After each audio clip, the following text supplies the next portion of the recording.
जब आप हमारे हाथ को मजबूत कीजिएगा तब ये विचार पूरा होगा। आपस में सभी जाति सभी धर्म के साथ आप लोग भाईचारा बना के रखिए। इस संसार में सही मायने में दो ही जात है, एक हर आदमी को सन पल्ला बनकर काम करना पड़ेगा। ये नहीं देखना है कि हमारे गांव में मुकेश सहनी आए कि नहीं आए, जब मौका मिलेगा तब हम आपके पास जाएंगे।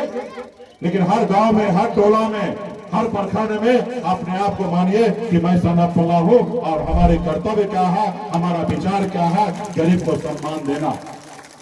तो इसके लिए हम लोग लड़ाई लड़ने के लिए मैदान में उतरे हैं। आप जब तक हमें ताकत दीजिएगा, जितना हमें ताकत दीजिएगा, निश्चित तौर पे उतना ही लाभ आपको मिलेगा, आपके आने वाला पीढ़ी को लाभ मिलेगा।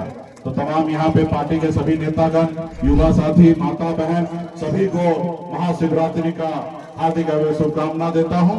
और पार्टी के साथ, समाज के साथ सभी हक नहीं चाहिए। हमारी लड़ाई है सिर्फ हमारा अपना हक हमको मिल जाए। जैसे दिल्ली में आरक्षण है वैसे हमको बिहार में आरक्षण मिल जाए, जैसे बंगाल में आरक्षण है उसी तर्ज पे हमें बिहार में आरक्षण मिल जाए, यही मेरा मांग है साथियों। इसी के लिए लड़ाई लड़ रहे हैं। हमको किसी का खाना नहीं खाना है, किसी के साथ लड़ाई नहीं लड़ना है। हमारा हमेशा वही सोच होना चाहिए, अगर आपके गांव में कोई जरूरतमंद हो, प्यासा हो, तो उसको पानी पिलाने का काम आप कीजिए। अगर कोई भूखा है तो उनको खाना खिलाने का काम कीजिए। ये हमारा विचारधारा है और इस विचारधारा के साथ रहिए। और ये भी आपका विचारधारा है कि आपका अधिकार है तो उसके लिए लड़ाई लड़िए। अगर आपके अधिकार अगर सुई के नोक बराबर भी है तो उसके लिए आप लड़ाई लड़िएगा, तो वो आपका अधिकार मिलेगा। और जब आपका तो बिहार में 8,500 मुखिया जी हैं, विधायक बनेंगे तो 243 है, अगर सांसद बनेंगे तो 542 है। लेकिन लीडर जब एक बनेंगे तो लीडर का बराबरी कोई और नहीं कर सकता है।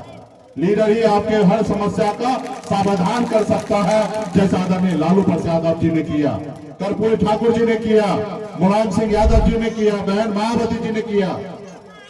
इन लोगों ने गरीब के लिए काम किया है, जैसे बाबा साहब भीमराव अम्बेडकर ने किया। आज कल्पना कीजिए, हमारे नौजवान युवा साथी यहाँ पे हैं, कल्पना कीजिए कि बाबा साहब भीमराव अम्बेडकर अगर दलित भाई के लिए आरक्षण का व्यवस्था नहीं करते तो आज हमारा दलित भाई का हाल क्या होता।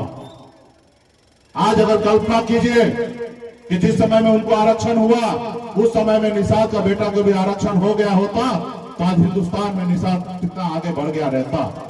आज निषाद का बेटा कलेक्टर होता, एसपी होता। आज आजादी के 77 साल बीत गया।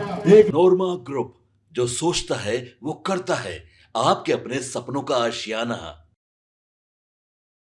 नमस्कार, भारत लाइव देख रहे हैं आप। देखिए, बिहार की राजनीति अब धीरे धीरे जातिगत दिशा में आगे बढ़ रही है। अब पूरी तरह से इस बात को स्थापित कर दिया गया है कि जाति ही जीत की चाबी है। जी हाँ, जिस प्रकार से आज भारतीय जनता पार्टी ने तमाम जाति समुदाय को साधते हुए मंत्रिपरिषद की शपथ दिलाई और उसके बाद अब देखिए मुकेश सहनी एक्टिव हो गए हैं। जैसे ही मल्लाह समाज से एक मंत्री को भारतीय जनता पार्टी के खेमे से शपथ दिलाया गया, अब मुकेश सहनी एक्टिव मोड में नजर आ रहे हैं। उनके बोली बदल गए हैं, उनके सुर बदल गए हैं।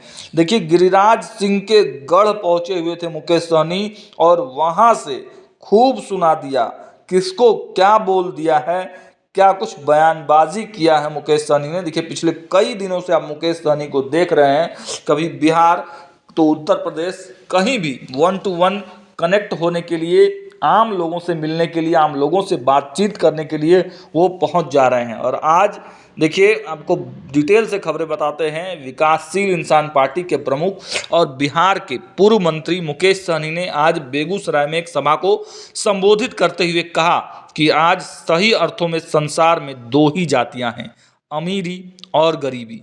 गरीबी दूर करने के लिए ज़रूरी है कि अपनी सरकार हो। जब अपनी सरकार होगी तो अपने समाज की समस्याओं को हल भी करेगी। सन ऑफ मल्लाह के नाम से चर्चित मुकेश सहनी ने जोर देते हुए कहा कि आज अपने समाज के कल्याण के लिए संघर्ष करने के कारण कई बड़ी ताकतें हमें कमज़ोर करने में लगी हुई हैं। इसके लिए हमारे टिकट पर जीते विधायक को मंत्री बना दिया गया। इस कारण आप लोग मुझे दोगुनी ताकत से शक्ति दीजिए, जिससे मैं आपके लिए संघर्ष कर सकूं।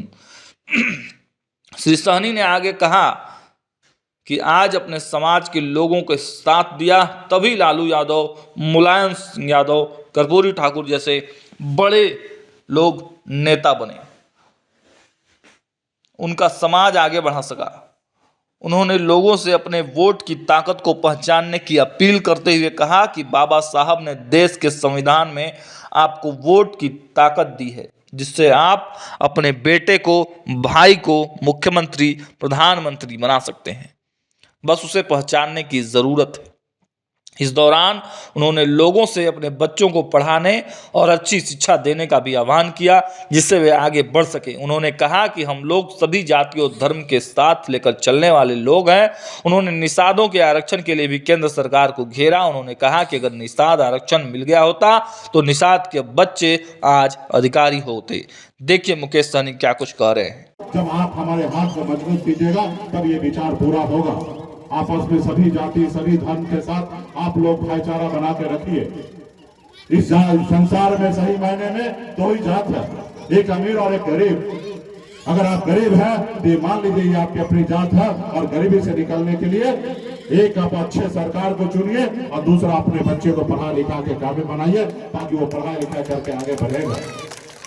इसलिए सरकार का चुनने के लिए आपके पास वोट है। आप सही से निर्णय लीजिएगा कि वोट किनको देना है। आपके पास इतना ताकत है कि देश का प्रधानमंत्री आप बनाते हैं। आपके उंगली में इतना ताकत है कि राज्य का मुख्यमंत्री आप बनाते हैं।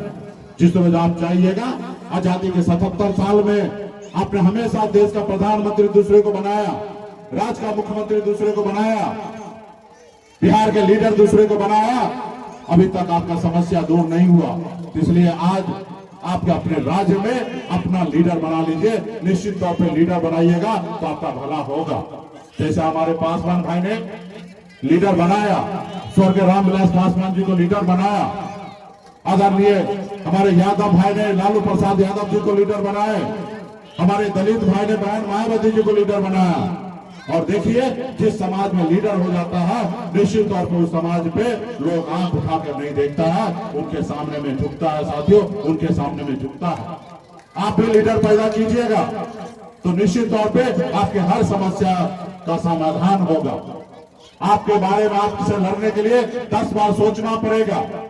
तो निश्चित तौर पे ये लीडर बनाने के बाद ही ऐसा होगा। तो आप सभी से आग्रह है कि आगे भी 2 जगह कार्यक्रम है, समस्तीपुर तक जाना है। अब 24 घंटा आप लोग हमें सोशल मीडिया पे देखते होंगे।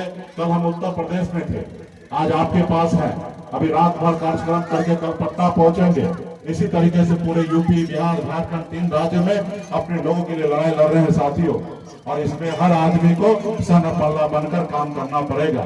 ये नहीं देखना है कि हमारे गांव में मुकेश सहनी आए कि नहीं आए। जब मौका मिलेगा तब हम आपके पास जाएंगे। लेकिन हर गांव में, हर टोला में, हर प्रखंड में अपने आप को मानिए कि मैं सनअब्दुल्ला हूँ और हमारे कर्तव्य क्या है, हमारा विचार क्या है, गरीब को सम्मान देना। तो इसके लिए हम लोग लड़ाई लड़ने के लिए मैदान में उतरे हैं। आप जब तक हमें ताकत दीजिएगा, जितना हमें ताकत दीजिएगा, निश्चित तौर पे उतना ही लाभ आपको मिलेगा, आपके आने वाला पीढ़ी को लाभ मिलेगा। तो तमाम यहाँ पे पार्टी के सभी नेतागण, युवा साथी, माता बहन, सभी को महाशिवरात्रि का हार्दिक शुभकामना देता हूँ। और पार्टी के साथ, समाज के साथ, सभी के साथ घुल मिल कर रहिए। हमें किसी का हक नहीं चाहिए। हमारी लड़ाई है सिर्फ हमारा अपना हक हमको मिल जाए। जैसे दिल्ली में आरक्षण है, वैसे हमको बिहार में आरक्षण मिल जाए। जैसे बंगाल में आरक्षण है, उसी तर्ज पे हमें बिहार में आरक्षण मिल जाए। यही मेरा मांग है साथियों। इसी के लिए लड़ाई लड़ रहे हैं। हमको किसी का खाना नहीं खाना है, किसी के साथ लड़ाई नहीं लड़ना है। हमारा हमेशा वही सोच होना चाहिए। अगर आपके गांव में कोई जरूरतमंद हो, प्यासा हो, तो उसको पानी पिलाने का काम आप कीजिए। अगर कोई भूखा है तो उनको खाना खिलाने का काम कीजिए। ये हमारा विचारधारा है और इस विचारधारा के साथ रहिए। और ये भी आपका विचारधारा है कि आपका अधिकार है तो उसके लिए लड़ाई लड़िए। अगर आपके अधिकार अगर सुई के नोक बराबर भी है तो उसके लिए आप लड़ाई लड़िएगा, तो वो आपका अधिकार मिलेगा। और जब आपका अधिकार मिलेगा तो आपके आने वाला पीढ़ी जो है वो सर उठा के जिएगा साथियों, सर उठा के जिएगा। इसलिए तमाम माता बहन से फिर से आग्रह वही कि अपने बच्चे को पढ़ा लिखा के काबिल बनाइए। आप गांव समाज में देखते होंगे जो पढ़ लिख लेते हैं वो सरकारी नौकरी में लगते, अच्छे काम करते, दूसरे शहर में जाकर काम करते हैं। अगर आज हमको अगर माता पिता ने अगर पढ़ाया लिखाया नहीं होता तो क्या मैं आपके साथ आपके हक अधिकार के लिए लड़ाई लड़ता? नहीं लड़ाई लड़ता। मैं भी जाके कहीं पे मछली मारते रहता। लेकिन आज हमें माँ बाप ने पढ़ाया लिखाया, बॉम्बे जैसे शहर गया, वहाँ मेहनत मजदूरी कर कर वहाँ पे अपनी कामयाबी का झंडा गाड़ा। और फिर जब हमारे पास होशियारी समझदारी था तो हमने देखा कि लोग चांद पे घर बनाने के लिए सोच रहा है, लेकिन हमारे लोगों के लिए इस धरती पर रहने के लिए घर नहीं है। और जब मुझे एहसास हुआ कि इनके लिए लड़ाई कौन लड़ेगा, और फिर मुझे एहसास हुआ कि अगर हम नहीं लड़ाई लड़ेंगे तो कौन लड़ेगा। और इसके लिए आज आपके हक अधिकार के लिए लड़ाई लड़ने के लिए हम मैदान में उतर गए। और हमारा दुश्मन कितना है आप सबको जानकारी होगा। हमारे विधायक को खरीद लिया, हमें सरकार से बाहर कर दिया, हमको गुलाम बनाना चाहता है। वो बड़ी शक्ति जो देश का प्रधानमंत्री हो, देश का गृह मंत्री हो, ऐसे ऐसे लोग हमसे लड़ाई लड़ रहे हैं। और ऐसे लोगों से हम लड़ाई लड़ रहे, यही हमारी ईमानदारी है साथियों, यही हमारी ईमानदारी है। आप सबको पता होगा पार्टी में जो कल तक पार्टी का झंडा उठाते थे, हमारे बैग उठा के चलते थे, आज हमको कमजोर करने के लिए उनको भारत सरकार में मंत्री बना के बैठा है। जो 2020 में हमारे टिकट पे चुनाव लड़ रहे थे, उन व्यक्ति को आज बिहार में एमएलसी बनाकर मंत्री बना दिया गया, सिर्फ इसलिए क्योंकि मुकेश सहनी को रोको। अगर मुकेश सहनी को नहीं रोकोगे तो ये अपना हक अधिकार ले लेगा और ये अपने समाज को आगे बढ़ा देगा। और जब इनका समाज आगे बढ़ जाएगा तो हम गुलामी किन पे करेंगे। तो हमको कमजोर करने के लिए बहुत सारी ताकत लगा है, लेकिन उसी तरीके से आपको भी ताकत देना पड़ेगा कि हमारे जितने भी दुश्मन हैं उनको जवाब देना पड़ेगा और सही रास्ते पे चलकर अपनी मंजिल को प्राप्त करना है। तो बहुत बहुत धन्यवाद देता हूँ माता बहन सभी को, बहुत बहुत धन्यवाद। तो यहाँ हॉस्पिटल नहीं बनेगा। जब आपके गांव में समस्या होगा तो बच्चे को लेकर पटना जाते जाते बीच में रास्ते में बच्चा दम तोड़ देगा, वो उससे आपका नुकसान होगा। तो ये सरकार का पॉलिसी है। आपके गांव में आने के लिए रास्ता सरकार को बनाना है। गरीब लोगों के लिए, बच्चे को पढ़ने के लिए सरकार का काम है कि आपके गांव में अच्छा स्कूल का व्यवस्था कर दे। ये सरकार का काम है। बच्चे पढ़ लिख ले तो उसको सही समय पर उनको नौकरी दे देने का, रोजगार व्यवस्था कर देने का। लेकिन ये कब होगा? जब पटना में सरकार जब आपका बनेगा तब आपके लिए सोचेगा। जब आपका सरकार नहीं बनेगा तो आपके लिए नहीं सोचेगा। पक्ष और विपक्ष होता है। सरकार जो होता है ऐसे तो सबके लिए होना चाहिए, सबका काम करना होना चाहिए।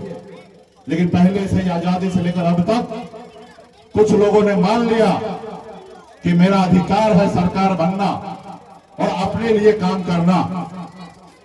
तो उस जगह पे तो आपको सोचना पड़ेगा कि आपके लिए काम करने वाले को पटना में पहुंचाना है। अगर आपके लिए अगर वो पहले का सरकार अच्छा काम करता तो बहुत हद तक आपकी समस्या दूर हो गया रहता। लेकिन अगर समस्या है तो इसका मतलब है कि वो सब पिछली सरकार जो है वो आपके लिए काम नहीं किया। इसलिए साथियों, अगर आप चाहते हैं कि आपका काम हो तो आपको सबसे पहले अपने बच्चे को पढ़ा लिखा के आगे बढ़ाइए और दूसरा आप अपने बीच में से एक लीडर को पैदा कीजिए। नेता बहुत तरह के होते हैं। एक होते हैं विधायक, एक मुखिया जी होते हैं, एक वार्ड सदस्य होते हैं। अगर मुखिया जी बनेंगे तो बिहार में 8,500 मुखिया जी हैं। विधायक बनेंगे तो 243 है। अगर सांसद बनेंगे तो 542 है। लेकिन लीडर जब एक बनेंगे तो लीडर का बराबरी कोई और नहीं कर सकता है। लीडर ही आपके हर समस्या का समाधान कर सकता है, जैसा आदरणीय लालू प्रसाद यादव जी ने किया, कर्पूरी ठाकुर जी ने किया, मुलायम सिंह यादव जी ने किया, बहन मायावती जी ने किया। इन लोगों ने गरीब के लिए काम किया है, जैसे बाबा साहब भीमराव अम्बेडकर ने किया। आज कल्पना कीजिए, हमारे नौजवान युवा साथी यहाँ पे हैं, कल्पना कीजिए कि बाबा साहब भीमराव अम्बेडकर अगर दलित भाई के लिए आरक्षण का व्यवस्था नहीं करते तो आज हमारा दलित भाई का हाल क्या होता। आज अगर कल्पना कीजिए कि जिस समय में उनको आरक्षण हुआ उस समय में निषाद का बेटा को भी आरक्षण हो गया होता तो आज हिंदुस्तान में निषाद कितना आगे बढ़ गया रहता। आज निषाद का बेटा कलेक्टर होता, एसपी होता। आज आजादी के 77 साल बीत गया, एक भी निषाद का बेटा IAS IPS नहीं है बिहार में। हर जाति धर्म के लोग मिल जाएंगे IAS IPS, लेकिन निषाद नहीं मिलेगा। क्यों? क्योंकि आपने अपने अधिकार के लिए लड़ाई नहीं लड़ा। ये भारत आजादी से पहले बंगाल, बिहार, उड़ीसा, झारखंड, ये पहले एक ही राज्य हुआ करता था। फिर समय समय पर बंगाल से निकलकर बिहार अलग राज्य बना, बिहार से निकलकर अलग राज्य झारखंड बना, बंगाल से निकलकर अलग राज्य उड़ीसा बना। लेकिन हम सब एक ही राज्य के लोग थे, एक ही देश के लोग थे। लेकिन आप चले जाइए बंगाल में, वहां निषाद के सभी उपजाति को SC का दर्जा मिला है, आरक्षण मिल रहा है 15%। आप दिल्ली में चले जाइए, जहां संविधान बना वहां पे निषाद को आरक्षण मिल रहा है। चाहे वो बिंद हो, बेंदार हो, नोनिया हो, मलाह हो, चाहे वो तियर हो, बनपर हो, गोरी हो, तमाम निषाद के 22 उपजाति को दिल्ली में आरक्षण मिल रहा है। आज वहां का निषाद को 15% आरक्षण के दम पर आज IAS IPS बन रहा। अगर हमारे लोग 40 साल 50 साल पहले अगर लड़ाई लड़ते तो आज आपका स्थिति अलग होता। लेकिन आज हम लोग लड़ाई लड़ रहे हैं, एकजुट हो रहे हैं। बहुत खुशी प्राप्त होता है कि पूरे बिहार में आज VIP पार्टी के साथ और सन ऑफ मल्ला के साथ आप लोग खड़े हैं। बहुत खुशी प्राप्त होता है। इसी तरीके से आने वाला समय में आप लोग पार्टी के साथ रहिए। पार्टी का मुख्य लड़ाई है कि समाज को सम्मान मिले। इस बिहार राज्य में हम बिहार के लिए लड़ाई लड़ेंगे। बिहार के हर जाति धर्म के हम साथ हैं, लेकिन मेरा ये भी एक अपना फर्ज है कि आप अपने परिवार के लिए, अपने समाज के लिए भी आपको लड़ाई लड़ना है साथियों। और ये लड़ाई जब आप नहीं लड़ेंगे तो कौन लड़ाई लड़ेगा? आज मैंने बॉम्बे के ऐशोआराम जिंदगी को छोड़कर आज बिहार में अपनी पहचान बनाने के लिए लगे हैं।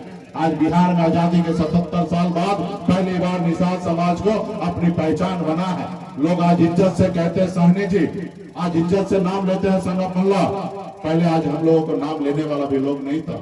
तो ये कब हुआ? जब आप मजबूती से आज हमारा हाथ को मजबूत कर रहे हैं और आज आप समझदार हो रहे हैं और अपने अधिकार लड़कर लेना चाह रहे हैं, तब ये ऐसी परिस्थिति बना है कि लोग आपको इज्जत देता है। कल तक निषाद को एक टिकट नहीं कोई देता था, अपनी पूरी जिंदगी बिता देता था, एक टिकट नसीब नहीं होता था। आज बिहार में आप और हमने अपनी पहचान बनाई है कि आज निषाद का बेटा टिकट नहीं मांगता, टिकट बांटने का काम करता है। ये हमने पहचान बनाया है। इसलिए साथियों, ये पहचान को और आगे बढ़ाना है। पार्टी में हर जाति धर्म के लोगों को जोड़ना है। पार्टी का विचार के साथ चलना है। हम लोगों का विचार क्या है कि हमारा भी लोग सर उठा के जिए। हमारा विचार क्या है? हमारा भी बच्चे पढ़ाई लिखाई करके आगे बढ़े। हमारा विचार क्या है कि हमारे बच्चे का इलाज सही हॉस्पिटल में हो जाए। यही हमारे विचार है। हमारे विचार यही है कि जमीन पर बैठने वाले लोग कुर्सी पर बैठने का काम करें। इस संसार में सभी जाति, सभी धर्म, सभी लोगों का बराबरी का हिस्सा मिलना चाहिए। यही हमारे विचार है। तो इस विचार को कब पूरा होगा? जब आप हमारे हाथ को मजबूत कीजिएगा, तब ये विचार पूरा होगा। आपस में सभी जाति, सभी धर्म के साथ आप लोग भाईचारा बना के रखिए। इस संसार में सही मायने में दो ही जात है, एक अमीर और एक गरीब। अगर आप गरीब हैं तो ये मान लीजिए ये आपकी अपनी जात है, और गरीबी से निकलने के लिए एक आप अच्छे सरकार को हर हर महादेव, हर हर महादेव। बहुत बहुत धन्यवाद। आज सातपुर कमाल में, सातपुर पूर्वी में पंचायत में आप सभी को धन्यवाद। इस कार्यक्रम में उपस्थित हमारे VIP पॉलिटिकल पार्टी बना के रखे हुए थे, उन्होंने अपनी पार्टी को विलय कर VIP पार्टी में आए, और आपको विशेष तौर पे धन्यवाद देता हूँ। सरजीत जी को धन्यवाद देता हूँ। सभी युवा साथी, माता बहन, अभिभावक सभी को सन ऑफ मल्ला मुकेश सहनी की ओर से नमस्कार, प्रणाम। साथियों, आप सभी को बहुत बहुत धन्यवाद देता हूँ कि महाशिवरात्रि के अवसर पर आपने हमें बुलाया है, और शायद मैं पहली बार आपके पंचायत में मैं आया हूँ। तो मैं इसके लिए भी क्षमा मांगता हूँ कि पूरे बिहार में, उत्तर प्रदेश, झारखंड में बहुत ऐसे जगह मैं जा चुका हूँ, लेकिन काफ़ी विलम्ब हुआ आपके गांव में आने के लिए।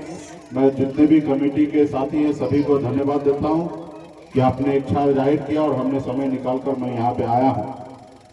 तो यहाँ पे आज पूजा का समय है और हम पूजा इसलिए करते हैं क्योंकि हमारे पूर्वज को आस्था विश्वास है अपने धर्म पर, उनके हर समस्या को मानते हैं कि हमारा दुख दूर हो, इसलिए हम पूजा पाठ करते हैं। तो हम लोगों को अपने धर्म में रहकर और जो हमारे पूर्वज ने जिनको माने हैं उन पे आस्था विश्वास जताकर हम लोगों को भी अपने धर्म के साथ जाना चाहिए, ताकि आपकी जिंदगी में खुशहाल आए, आपके हर तकलीफ को दूर हो जाए। तो मैं भोले बाबा से भी प्रार्थना करूंगा कि हम सबको आशीर्वाद दें कि हम लोग आगे बढ़े। साथियों, यहाँ पे बड़े संख्या में माता बहन है, अभिभावक है, नौजवान साथी हैं। आप सबसे आग्रह है कि समाज को आगे बढ़ाने के लिए एक ही विकल्प है आपके पास। वो क्या विकल्प है? आपके गरीबी से बाहर निकलने का एक ही का विकल्प है। वो विकल्प है, एक रोटी कम खाइए लेकिन अपने बच्चे को पढ़ा लिखा के काबिल बनाइए। जिस रोज आपके बच्चे पढ़ लिख लेंगे, आज आप कहते हैं मेरे पास इतना समस्या है, बहुत तकलीफ है, हम कल क्या खाएंगे, हमारे साथ लोग गलत कर रहा है, लोग झूठा केस में हमको फंसा दे रहा है, आपके पास जमीन नहीं है, घर नहीं है, हजार समस्या है। इस सब समस्या का दूर होने का सिर्फ एक ही रास्ता है कि आप हर समस्या को झेलते हुए अपने बच्चे को पढ़ा लिखा दीजिए। जिस रोज आपके बच्चे पढ़ लिख लेंगे वो समझदार होंगे, और जब समझदार हो जाएंगे तो इस संसार में लोग उसको कोई गुमराह नहीं करेगा, बेवकूफ नहीं बनाएगा, उनका हक और अधिकार कोई खाएगा नहीं। उनको पता होगा कि हमको अच्छा काम क्या करना है और बुरा काम क्या नहीं करना है। जब वो पढ़े लिखे होंगे तब ये समझेंगे। जब पढ़े लिखे होंगे तो 10 रुपया कमाएंगे तो 8 रुपया खर्च करेंगे, उसमें 2 रुपया बचाकर अपने आने वाला भविष्य के लिए वो जमा करके रखेंगे। अगर वो पढ़े लिखे नहीं होंगे, समझदार नहीं होंगे, तो 10 रुपया कमाएंगे और 10 का 10 रुपया खर्च कर देंगे, मुसीबत के लिए वो जमा करके नहीं रखेंगे। जब वो पढ़े लिखे होंगे तो वो अपने आने वाले बच्चे को भी पढ़ाएंगे और उसके बड़े से बड़े अफसर वो बनाने का काम वो करेंगे। जब वो पढ़े लिखे होंगे तो इस आजाद भारत में उसका अपना अधिकार पता चलेगा कि मेरा अधिकार क्या है। और जब पढ़े लिखे नहीं होंगे तो उनको पता नहीं चलेगा कि उनका अधिकार क्या है। ये देश जो है ये आपका है, आप इस देश के मालिक हैं, लेकिन हमको अंदाजा नहीं है कि हम कितने बड़े मालिक हैं। लेकिन सही मायने में आप मालिक हैं। जैसे हनुमान जी को इतने शक्ति था कि 7 समुद्र पार करके रावण में लंका पे पहुंच सकता था, लेकिन उनको एहसास नहीं था। जब उनको याद दिलाया गया कि हे प्रभु, आप पे वो अपरंपार शक्ति है कि आप 7 समुद्र पार जाकर रावण के लंका पे पहुंच सकते हैं, जब उनका एहसास हुआ तो रावण के लंका में जाकर लंका को जलाने का काम किया। उसी तरीके से आपके पास भी वो शक्ति है, लेकिन आप अपने शक्ति को पहचान नहीं पाते हैं। आज जो शक्ति, जैसे आदरणीय लालू प्रसाद यादव जी बने, वो शक्ति आप में भी है कि आप ही अपने बेटा को लालू प्रसाद जी जैसे नेता आप बना सकते हैं। ये शक्ति आप में भी है। मुलायम सिंह यादव जी, कर्पूरी ठाकुर जी, तमाम देश में बड़े बड़े नेता बने हैं। जब उनके लोगों ने उनको साथ दिया तो बड़े नेता बने हैं। और जब बड़ा नेता बनते हैं तो निश्चित तौर पे अपने लोगों के लिए हक अधिकार के लिए काम करते हैं। ये देश पहले गुलाम था, ये देश पहले गुलाम था, अंग्रेज का शासन था। आपके पूर्वज, हमारे पूर्वज, इस देश के लोगों ने 250 साल तक लड़ाई लड़ा, तब जाके देश आजाद हुआ। और ये आजाद भारत ये आपका है। आजादी के बाद बाबा साहब भीमराव अंबेडकर ने हमें एक संविधान बना के दिया। पहले राजा के घर में बच्चा जन्म लेता था, वही राजा बनता था। लेकिन बाबा साहब भीमराव अंबेडकर ने कहा कि आजाद भारत में अब राजा का बेटा राजा नहीं बनेगा। इस देश में राजा वो बनेगा जिसके पास संख्या होगा, वही व्यक्ति राज्य का मुख्यमंत्री हो या देश का प्रधानमंत्री, या जिनका संख्या हो वही वार्ड सदस्य हो या मुखिया, वही व्यक्ति बनेगा। पैसे के दम पे नहीं बनेगा, अपने वोट के दम पे बनेगा। और वो वोट आपके पास है, लेकिन आपने अपने वोट को पहचाना नहीं, आप अपने शक्ति को नहीं पहचाना, और जिसके लिए आपने अपना वोट को मात्र एक बोतल शराब में, कुछ खाने पीने के नाम पर आप अपने वोट को बेच देते हैं। और जब आप अपने वोट को बेच देते हैं तो आपका भविष्य कैसे सुधरेगा? क्योंकि इस देश में अगर आपको आगे बढ़ना है तो एक विकल्प जो है, आप अपने बच्चे को पढ़ा लिखा के काबिल बन के आगे बढ़िए, और दूसरा जो रास्ता है वो सरकार का है। सरकार आपके लिए अच्छा व्यवस्था कर देगा, अच्छा आपके लिए सोचेगा, तो निश्चित तौर पे आपका जो भविष्य समस्या है वो दूर होगा। आज मान लीजिए अगर सरकार चाहेगा तो कल यहाँ पे 100 बेड का हॉस्पिटल बन सकता है। कल आपके घर में, आपके गांव में, आपके लोगों के बीच में कोई इमरजेंसी होगा, आपके गांव में हॉस्पिटल बना रहेगा तो 2 मिनट में उनको इलाज हो जाएगा। अगर सरकार नहीं चाहेगा तो यहाँ हॉस्पिटल नहीं बनेगा। और जब आपके गांव में समस्या होगा तो बच्चे को लेकर पटना जाते जाते बीच में रास्ते में बच्चा दम तोड़ देगा। वो आपके सपनों को हमने सजाया है, ई होम्स पैनोरमा को हमने बनाया है। ई होम्स मेरा एक सपना था जिस पे मैं पिछले 4 साल से काम कर रहा था। हमने जो बनाया है वो सबने है माना। ई होम्स पैनोरमा में हो आपका भी आशियाना। और फाइनली हमने 2021 में इस प्रोजेक्ट को लॉन्च किया। बहुत लोग अप्रिशिएट कर रहे हैं कि पूर्णिया जैसे शहर में, बिहार के, एक तो बिहार की बात करें उसमें भी पूर्णिया जैसे छोटे जगह में इस तरह का लाइफस्टाइल देना, ये सुन के हम लोगों को बहुत अच्छा लगता है। ई होम्स में हमने कुछ और भी किया है, जैसे हम जिस जगह में रह रहे हैं हमारे फैमिली सिक्योर हो, उनको सिक्योरिटी का ध्यान में रखा है। आपकी सुविधा और सुरक्षा आपके लिए खास है, ये आपका विश्वास है। इसमें आर्टिफिशियल इंटेलिजेंस का 7 लेयर सिक्योरिटी का हमने इस्तेमाल किया है। लस ग्रीन कैंपस को बनाया है। यदि हमारा बाउंड्री वाल है तो वो वर्टिकल गार्डन है। ये जितनी भी फैसिलिटी होता है एक इंटरनेशनल टाउनशिप में ई होम्स है, ये हम लोग विश्वास नहीं कर पा रहे हैं। जो भी हमारे मित्र, दोस्त या जो भी हमारे बाहर के बाहर आते हैं तो हम लोगों को बहुत अच्छा सुनने को मिलता है और बहुत अच्छा क्रेडिट मिल रहा है। वो सारा हमने सिर्फ एक बिल्डिंग नहीं बनाया, हमें एक बहुत अच्छा लाइफस्टाइल दिया ई होम्स में, और मेरा एक सपना था जिसको मैं आज फुलफिल होते हुए देख पा रहा हूँ।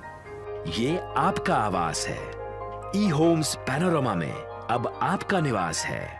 ई homes panorama, luxurious lifestyle redefined. Panorama group, जो सोचता है वो करता है। अगर ये वीडियो पसंद आई और वह बिहार के राजनीति और बिहारियत से सरोकार रखेनी तो सब्सक्राइब बटन दबा के चैनल के सब्सक्राइब कर ली। ओजे एगो घंटी बा, ओकरा बटन दबा देला से कुल सटीक और मारक खबर रुआ मुफ्त में मिल जाई। अगर रुआ पत्रकारिता के हमनी के नया प्रयोग में सहयोग कर चाहतानी तो ज्वाइन बटन दबा दी। पेटीएम नंबर नोट कर ली 9386816700।